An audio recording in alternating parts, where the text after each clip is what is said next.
오늘 하나님께서 우리에게 주시는 말씀 마가복음 6장 14절에서 29절 공독하겠습니다.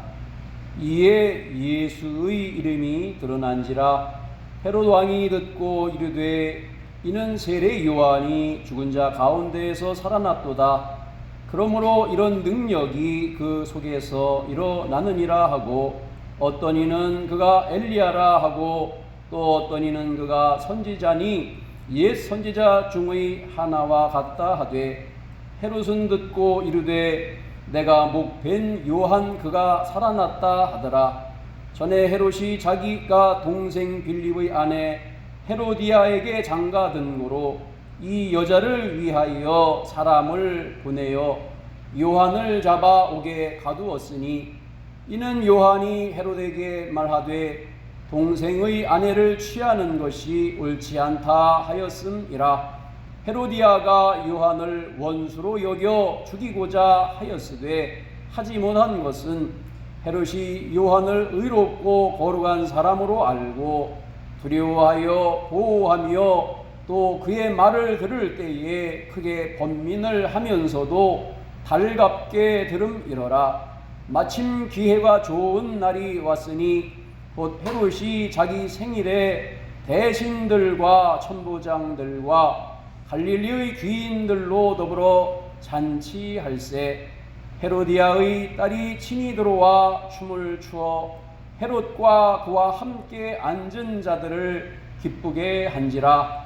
왕이 그 소녀에게 이르되 무엇이든지 내가 원하는 것을 내게 구하라, 내가 주리라 하고, 또 맹세하기를 무엇이든지 내가 내게 구하면 내 나라의 절반까지라도 주리라 하거늘, 그가 나가서 그 어머니에게 말하되 내가 무엇을 구하리까?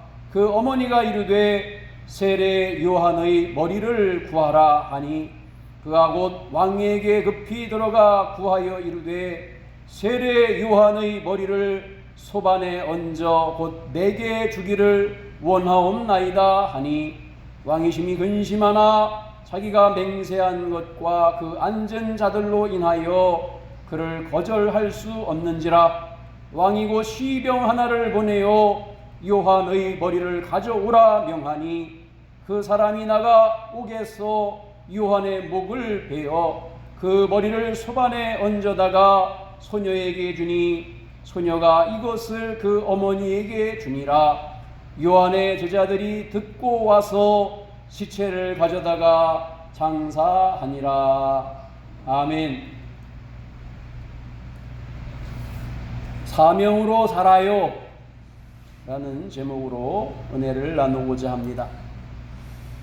예수님께서 살아 계실 때에 당시 유대를 통치하던 왕은 로마에서 총독으로 세운 헤롯이라는 유대 땅의 왕이 존재했었습니다. 그는 자기 권력을 지키기 위해서 두 번째 아내를 죽이기까지 하였습니다. 세 번째 자기 동생 빌립의 아내와 결혼을 했는데, 헤로디아라 이름하지요. 헤로디아와 결혼을 했다는 사실을 세례 요한이 불륜이라고, 부도덕한 일이라고 지적하고 그를 꾸짖었습니다. 세례 요한에게 있어서 헤롯의 행동이 얼마나 파렴치했는지 모릅니다. 헤롯은 거침없고 두려움 없이 사람을 두려워하지 아니하는 세례 요한을 좋아했어요. 그의 하는 말은 자기에게 쓰고 자기에게 아픔이었지만은, 자기의 죄를 지적하는 것이었지만은, 자기가 아는 유대 땅에 자기를 지적하며 잘못되었다고 하는 사람은 아무도 없었습니다. 유일하게 세례 요한만 바른 말을 하는 사람, 자기에게 참말을 간언하는 사람이라고 그를 신뢰했어요. 모두 다가 그 앞에서 순종하고 복종하고 맞습니다 라고 말할 때에 세례 요한이 참말을 했기 때문에 그를 신뢰했습니다.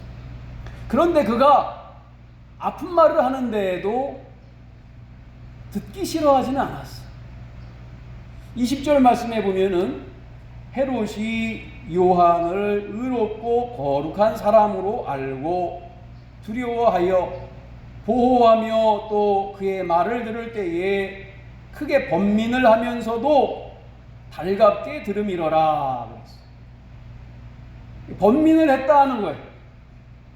양심에 호소하는 찔리는 말을 하니까, 죄를 죄로 지적하니까 그 마음이 아파가지고 마음에 찔려가지고 괴로워하는데, 그러나 정작 그의 삶이 바뀌지는 않았습니다. 헤로디아는 세례 요한의 말을 듣는 헤롯이 두려웠어요. 불편했어요. 불안했어요. 그들은 자신의 죄를 정당화할 수는 없었지만 양심의 가책을 주고 비난의 대상이 되는 것을 거부했어요. 다른 사람들은 말 안 하는데 세례 요한만 와서 죄라고, 불륜이라고, 부도덕이라고 지적하니까 죽이고 싶었어. 인간의 심리는 내가 남을 비난을 해도 다른 사람이 나를 비난하는 것을 참아내지 못합니다. 인간의 심리. 다른 이의 고난은 동정하지만 나의 고통에는 분노합니다. 다른 이의 질병은 안타까워하지만 나의 아픔은 하나님을 향하여 원망합니다. 문제는 여기에 있어요. 우리는 나의 문제에 대하여서 항상 냉정하지 못합니다. 내가 변하는 것을 싫어합니다. 그러면서 다른 사람이 변해야 된다고 생각하는 것이 인간의 이기심입니다. 나의 현재 고난에 대한 원인을 현재 처한 내 모습에서 찾으려 하지 않고 나의 환경 탓으로 또 다른 사람 탓으로 원인을 돌리려고 하고 거기에서 내 위로를 찾으려고 합니다. 왜냐하면 자신을 불쌍한 사람이고 나는 불행한 사람인데 내 주변에 있는 환경과 다른 사람들이 나를 이렇게 만들었다고 생각하므로 위로받기를 스스로 원하는 심리가 있습니다. 이것이 끝없는 자기 연민이라 말합니다. 자기 연민에 빠지면은 이 사람은 헤어나올 수가 없습니다. 모든 것이 그 사람 잘못 때문이고 그 사람을 만나서 그랬기 때문이고 그 일만 아니었다면 좋았을 텐데 그 사건 때문에 나는 불행한 사람이 되었노라고 그렇게 자기를 한탄하며 위로받기를 원합니다. 여기에서 나오려면은 내 원망과 분노에 빠진 과거에 속해 있는 나의 삶에서 나를 끌어내가지고 미래의 나를 인도하시는 하나님, 나의 손을 붙잡고 앞서 행하시는 예수님을 만나야지 됩니다.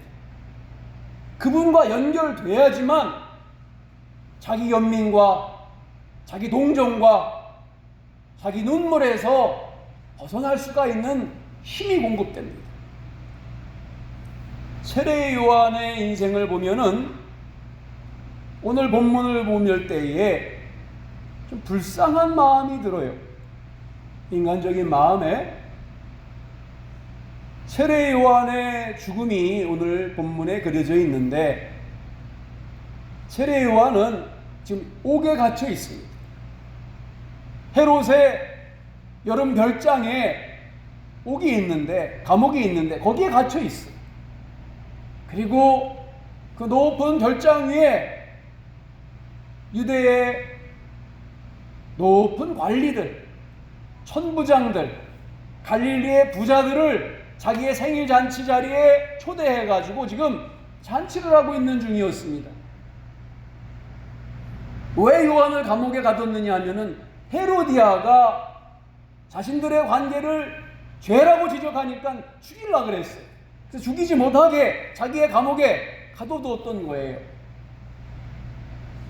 그런데 그날 헤로디아에게 딸이 있었는데 그 잔치 자리에 새 아빠를 위해 가지고 춤을 추었어. 기쁘게 해주겠다 하면서 춤을 추었는데 아마 많은 귀빈들이 감동할 정도로 춤을 잘 췄던 모양.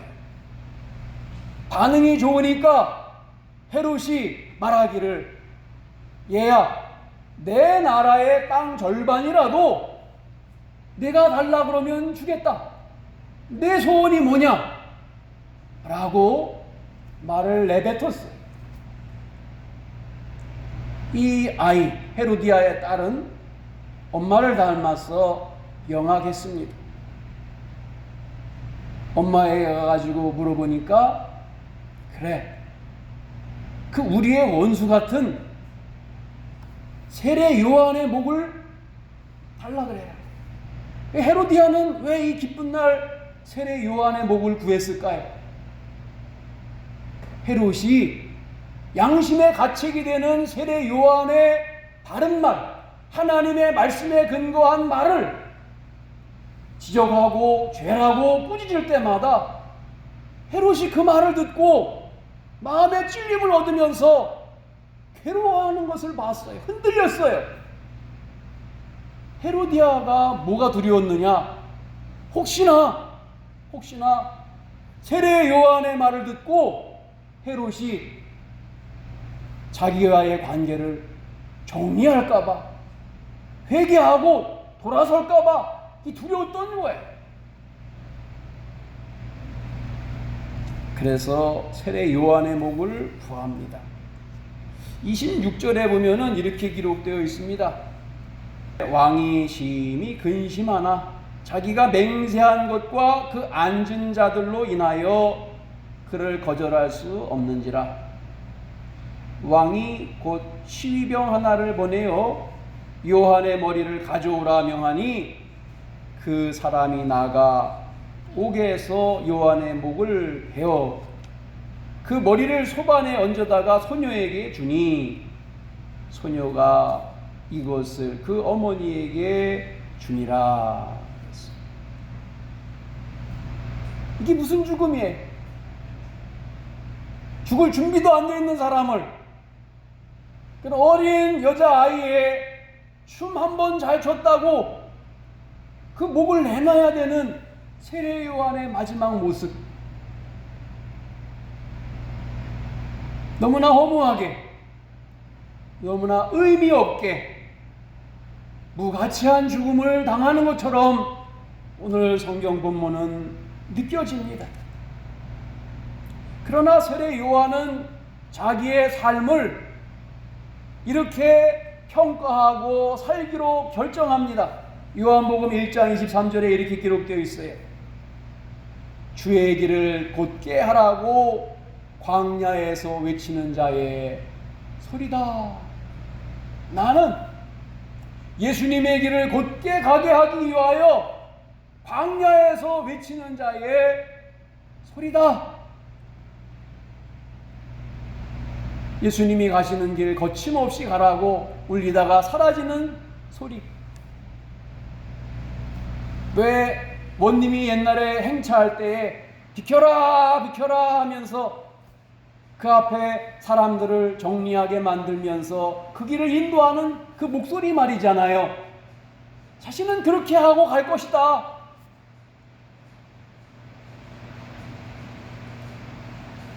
예수님은 세례 요한의 삶을 마태복음 11장 11절에 이렇게 표현하고 계세요.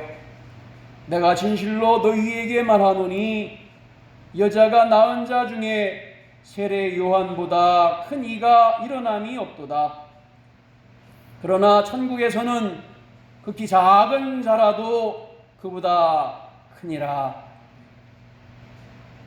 예수님은 세례 요한의 삶의 가치에 대해서 여자가 낳은 자 중에서 가장 큰 자다 이렇게 평가하고 있습니다. 이는 그의 사명과 역할을 두고 하시는 말씀인 것이죠. 세례 요한은 사명으로 살았어. 사명으로. 우리 보기에는 그의 삶이 불쌍한 삶, 가치 없게 죽는 삶처럼 허무한 죽음처럼 보입니다. 세례 요한의 나이가 사실 예수님보다 6개월 먼저 태어났기 때문에 동갑이에요. 30줄 나이예요. 그런데 그의 삶이 이렇게 끝나요. 의를 위해 살았는데 어떠한 이적도 없어요. 어떠한 위로도 없어요. 그저 흉값으로 비참하게 죽는 허무한 죽음처럼 보입니다.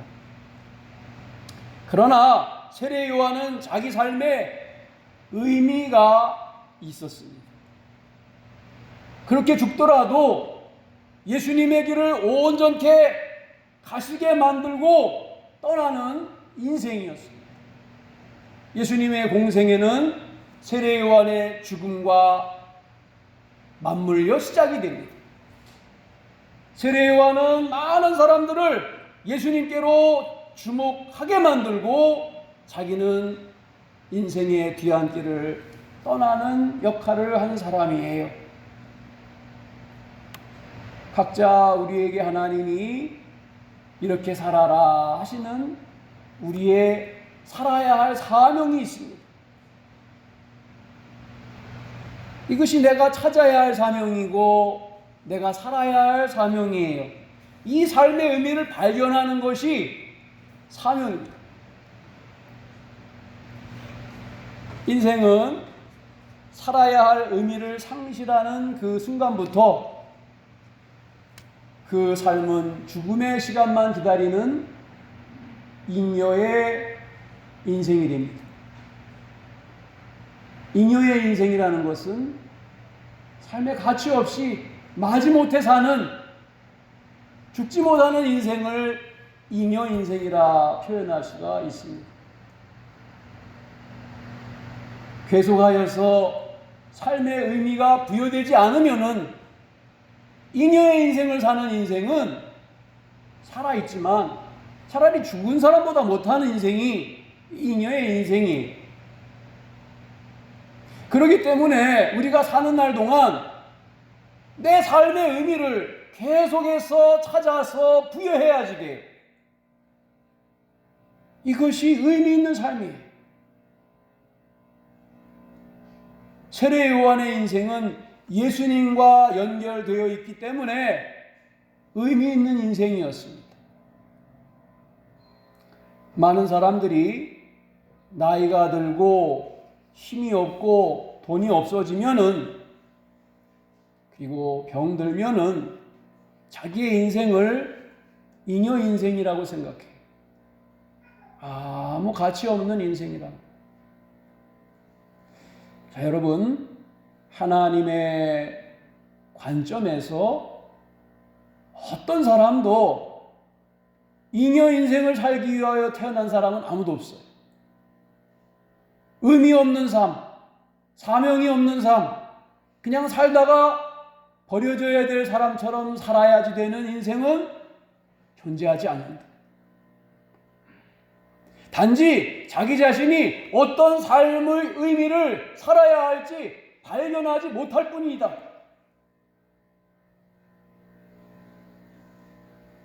여러분, 거라사에 광인이 있어요. 무덤가에 귀신 들려서 벌거벗고 사는 그 사람 있지요? 성경에 나오는. 그 사람이 예수님을 만나기 전에 인생의 의미가 뭐였습니까? 그에게 무슨 사명이 있었습니까? 아무 사명이 없어요. 그냥 광인이에요. 나면서부터 소경되어서 미문에 앉아 구걸하던 거지에게 무슨 삶의 의미가 있어요? 그냥 매일매일 구걸하는 삶이에요. 예수님이 치유해 주셨던 10명의 문둥병 환자에게 무슨 삶의 비전이 있었어요?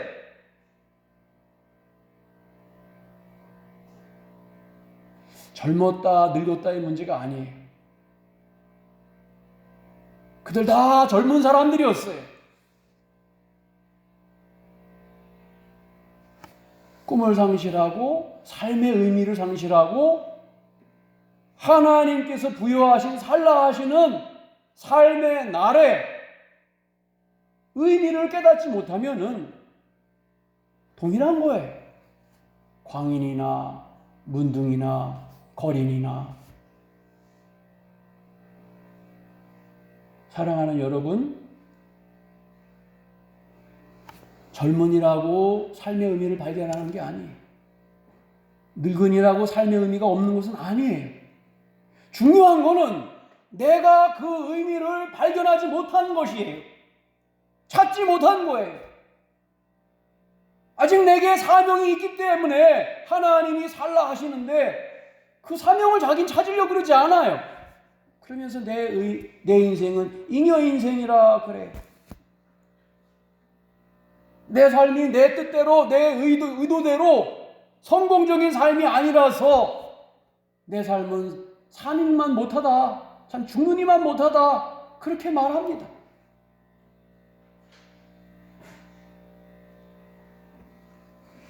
예수 안에서 기도하는 나, 말씀 속에서 죄를 용서하는 나, 내일을 꿈꾸는 나, 하나님의 은혜에 감사하는 나, 다른 사람을 축복으로 주님의 음성 대신하여 복을 비는 나, 찬송하며 하나님께 영광을 올리는 나, 사명의 나예요.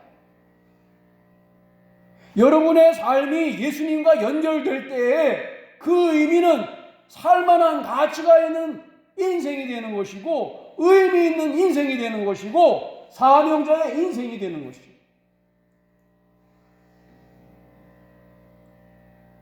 여러분의 삶이 예수님과 연결되기를 축원합니다. 예수님과 연결시켜요. 예수님 안에서 내 인생을 재해석하길 바랍니다. 어떤 삶이든 예수님과 연결된 삶에 의미가 있습니다.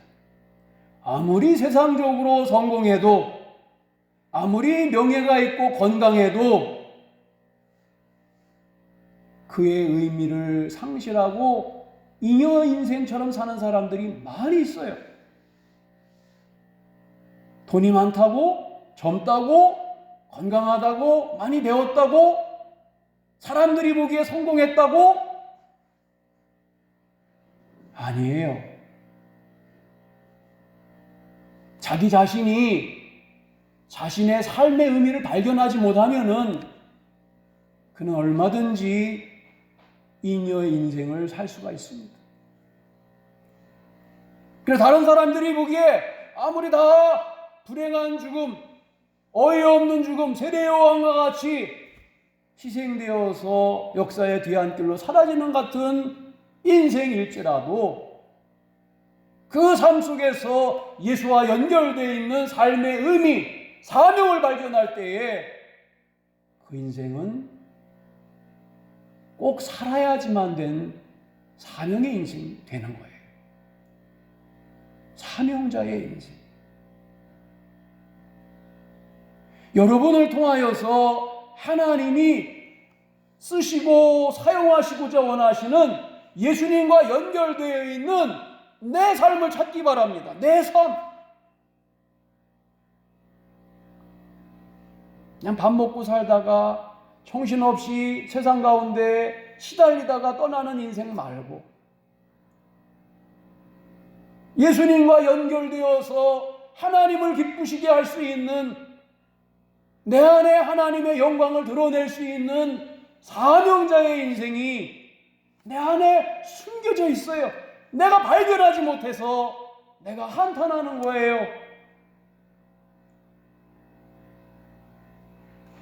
하나님께서 오늘 내게 부여하신 사명을 찾고 거기서 의미를 발견하는 것이 예수 안의 삶입니다. 하나님께서 살라고 하시는 삶을 찾아내기를 축원합니다. 세례 요한은 예수님께서 그의 삶을 여인이 낳은 자 중에 가장 큰 자라 말씀하셨어요. 마태복음 11장 11절에 그러면서 이런 말씀을 하셨어요. 천국에서는 극히 작은 자라도 그보다 크니라. 이 말씀이 굉장히 해석하기 어려운 말씀이에요. 앞에서는 세례 요한이 여인이 낳은 자 중에서 가장 큰 자라 말씀하시면서 천국에서는 지극히 작은 자라도 그보다 큰 자다. 이게 무슨 말씀인가? 그 말씀은 여러분 사명에 연결된 말씀이에요. 세례 요한이 사명을 찾아서 그의 죽음이 여인 중에 가장 큰 자의 죽음으로 죽었듯이 나 자신은 보잘것없는데 세상 가운데에서 곤고하고 힘들어하며 오늘도 눌리며 어둠과 싸워 이겨야지 되는 피곤한 삶을 살지만 사명을 발견한 나로 살 때, 예수님과 연결되어 있는 삶의 의미를 발견한 나로 살 때에는